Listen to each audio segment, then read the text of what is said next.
भाजपला आणि मला निवडून द्या। अहो 35 वर्षे या कोकणाची सत्ता तुमच्याकडे होती, तुम्ही काय दिवे लावलेत? फक्त राणे परिवाराचा फायदा केलात, राणे परिवाराचा फायदा बघितलात, विकास केलात।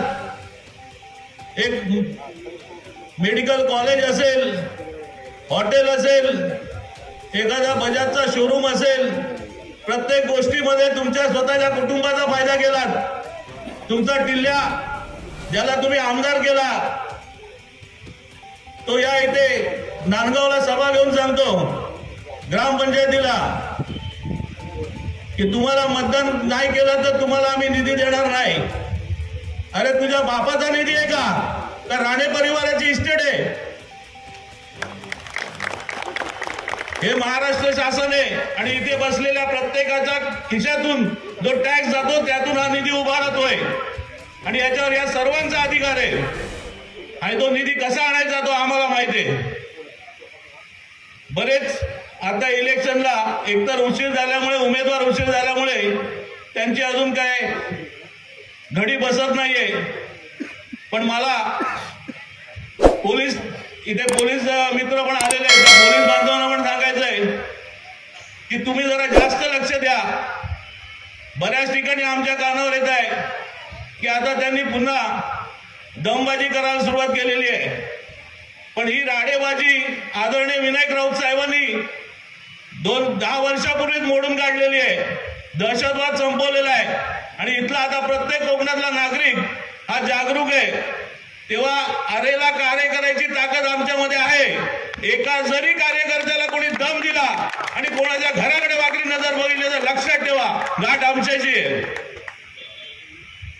आज खास तुम्हाला एवढंच सांगतो की आपल्याला सर्वांना माहिती आहे की शिवसेना असेल, राष्ट्रवादी काँग्रेस असेल, या सर्वांना कशा प्रकारे फोडण्यात आलेलं आहे, कशा प्रकारे त्यांना फसवणे, त्यांच्या असलेल्या बलाढ्य जे सामर्थ्यवान नेते असतील किंवा जे त्यांना अडचणीचे असतील अशा नेत्यांना ईडीची आणि एनआयएची, ईओडब्ल्यूची धमकी देऊन त्यांना घेण्यात आलेलं आहे।